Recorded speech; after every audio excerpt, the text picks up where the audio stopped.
Hola, Gringos y Gringos, and welcome to Gringos Are Us. Expats with a Plan. I'm Mark. I'm Gina. This week, we're going to give you the tour of our Airbnb in Playacar, coming up right after this.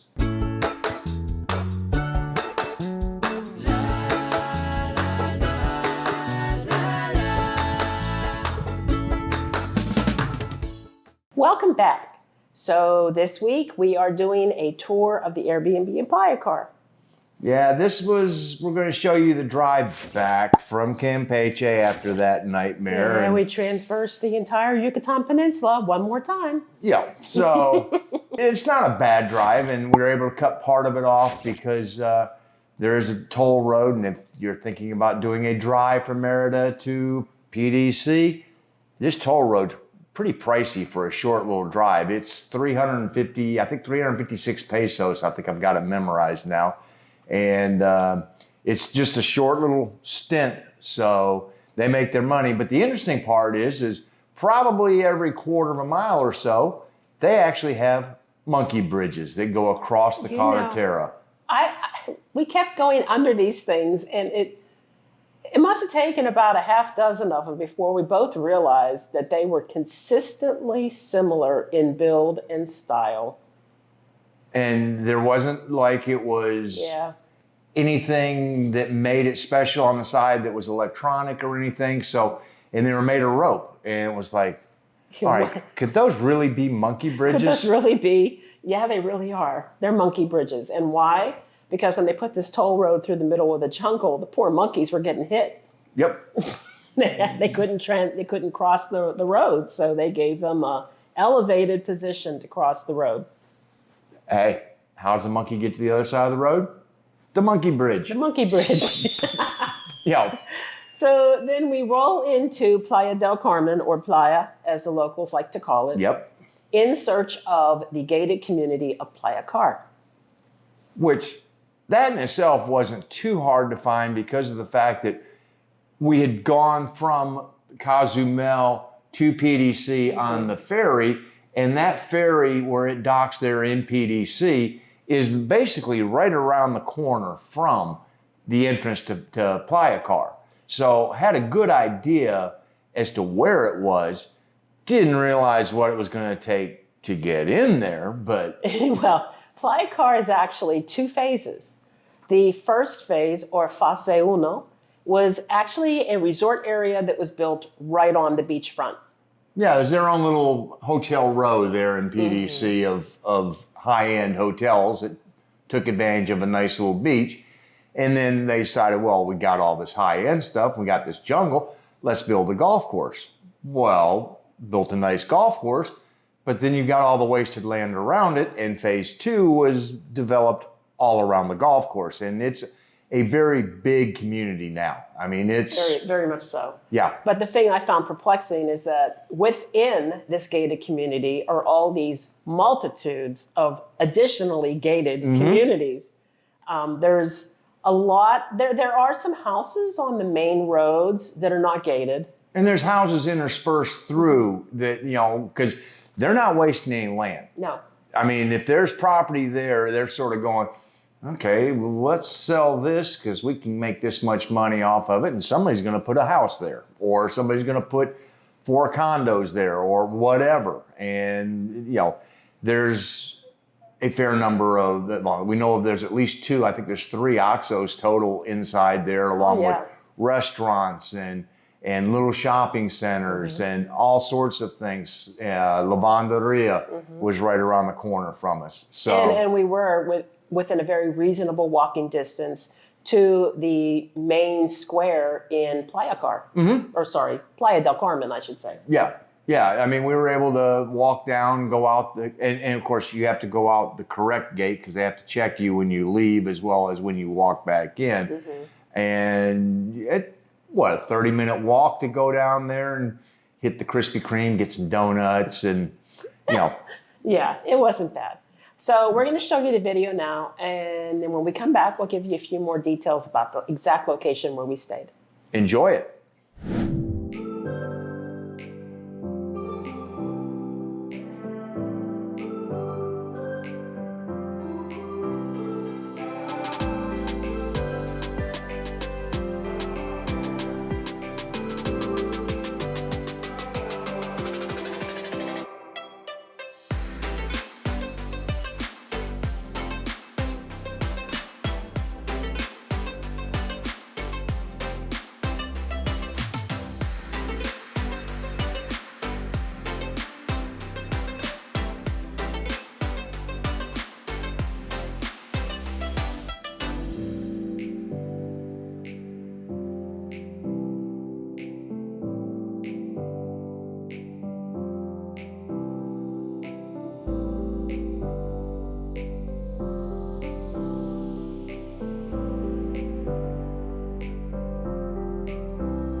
So that's a really nice Airbnb. And we had an exceptionally nice hostess. No, no, she was beyond exceptional. Well, that was taken to a level that we had not experienced before. Oh, yeah. I mean, had a brunch for us and things like that. And I'm not just saying us because there's 4 units in that particular building, and she's still going as far as making modifications and making it better. You know, I mean, the rooftop is a project that is ongoing. You know, there's going to be a bathroom up there. She's going to put solar panels up there that are going to have lights underneath it, so you can sit at the table up there and have lights. It's got a nice grill. It's got a kitchen. I mean, the oven's there. She's putting in a pizza oven. It's not an overly large unit as you saw. I mean, just basically a few rooms and 2 bathrooms, but it was, after Campeche, exceptionally clean, and we were so thankful that we walked in. It was just like, you walked in, you could just smell the cleanliness. It was like, wow, okay. For real. And it's interesting because I also agree, as she actually gave us a nice review on Airbnb as well, that we came as guests and left as friends. Yes. I would agree with that. Yeah. Yeah. And this particular part of Playacar in phase 2 is sort of the Mexican equivalent of a mill town where I come from in the South, because there were 2 streets basically, and along there was where the hotel employees had their residences. And you could sort of really tell that was the case because of the condition of the streets. And that was the one downside of that particular unit, was the condition of the street. And they're still doing a lot of construction, and our thought process was that maybe when they're done, they're going to redo the street. So, I mean, keep it in mind, this is where the employees who worked in the facilities within Playacar would live. Yep. It's the last street in Playacar that has had any updates or renovations done to it at all. It is the street where the grounds crew of Playacar leave dozens and dozens of bags full of clippings and debris every day at the end of the street. There's like a mountain of garbage bags sitting there. But I mean, good news on that though is that 6 days a week the trash truck came. So I mean, it was, there's some nice parts about that you're able to go, oh, if I missed a trash day, okay, we'll be there tomorrow morning. I mean, it is the one street where you're going to find abandoned, disabled vehicles. Oh yeah. Some of which belong to the community of Playacar. Yep. There's like a busted up golf cart. There's another VW Beetle just rotting away. But there were these little, I don't know what you want to call them, like a Playacar train. Yeah, it looks like the old trains that they used to run around the malls and things like that you could just hop on, hop off, and take a little ride on. And the engine that drove it was sitting there with a flat tire. And when we first got there, there were 3 cars that were sitting there, and they've since moved those out to where the OXXO was and hooked them up to something else. So, but I still don't think we ever saw them move. No, but I do believe that they're working on fixing that up. So they've taken those pieces of property. Most of the time, those are like 4-room, 4 condo type units, and they've sold them off. And so each one of them are being renovated at different rates. The one that we stayed in, the 4-unit condo that we were in, was pretty much done with renovation, with the addition of a few things she wanted to tweak. Yeah, but the place next to us was fully under renovation. That was the only downside that we really had, was that they were going full blast 6 days a week on renovating the building that was right next to us. And there's only, by Playacar bylaws, there has to be 10 centimeters gap between the buildings. And so, basically it was right next door. And when they would start doing this pneumatic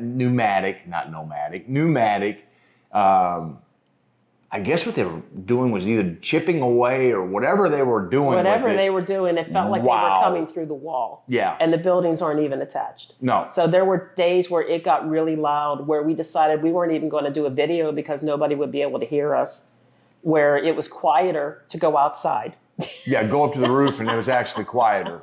So. And that's temporary. Now, we're not slamming our hostess for that. And there was nothing she could do. You know, I mean, it's just, it's a condition that they were working quickly. I got a feeling that probably in 2 months that will be totally behind everything. Yep. And so not an overall major thing.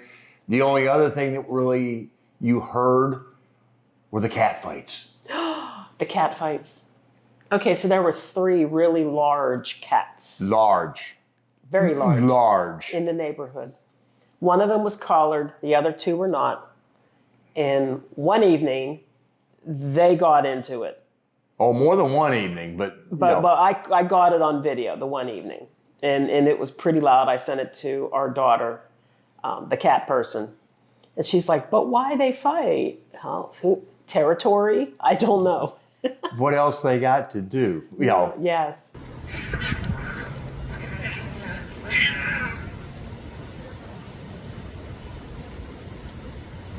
And then the other really cool thing were the birds. And the coyote and the coatis. Coatis. We had coatis. We actually did see a black coati. Those are rare and those are endangered.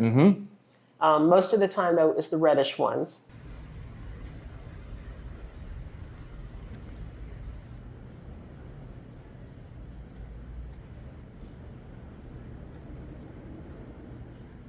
Also got to see some of those what are they called? Nutrias? Nutrias. Well, that's what they call them in Texas and Louisiana. They're kind of like that. Little mammal type things that look like giant, my one daughter called them horse rats. They look like horse rats. They're that. But the birds, woodpeckers, owls that I'd never heard of before. I had my little Merlin app doing my little bird recordings and trying to get pictures. The woodpeckers. Got the binoculars out to watch them. And the chachalacas. Chachalacas. Chachalacas. I never heard of chachalaca before. Now I will never forget them. You will not forget them once you hear them because they are loud and they are there. I mean, every morning. And they were interesting because they're so loud and then they start competing. The groups in one tree that might be a block and a half away, they start. And then the ones that are by us in the tree close to us, they start answering back. And yeah. Yeah, that was something. Yeah. Kind of noisy. And they're a big bird. I mean, not, you think, oh, it's a bird. It's probably 3/4 of a peacock size. I mean, I don't even know if they fly. They do. I guess they have to. I have because seen they were them. in places where I don't know how they would get there unless they flew. And then, of course, the iguanas. And we had one regular big boy iguana that would come out every day. What were they calling him that we called him Brutus? They were calling him Salvador. Salvador was out. And he was at the top of a very dead tree. Yep. I noticed this happened a lot in Playacar, speaking of trees. They would have a tree growing out of the middle of the road and they would leave it there. So when they paved, they just paved around the tree. I mean, different. the entrance that we used once we figured out how to get away from having to go through Checkpoint Charlie, which was always backed up. There was a second entrance that was closer to the Carretera that we started using, but a 1/4 mile after you passed the guardhouse, you went left or right. If you went straight, you were hitting the tree. Yeah. But we were in a good location. We were literally walking distance to the OXXO and a few restaurants. They were right at the end of our street, just about. I got to take several walks. I was playing Pokemon Go pretty regularly, doing my little Pokestops because there were a lot of places to stop in Playacar to walk about. Aside from the fact that you had to dodge people on wheels on the sidewalks, I finally figured it out that one side of the street was intended for the bicyclists to ride, and the other side of the street was prohibitive for bicyclists to ride, although they didn't always pay attention.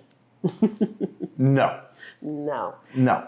And the people didn't pay any attention that were walking because they're like, I'm going to be on the side that was most convenient for me.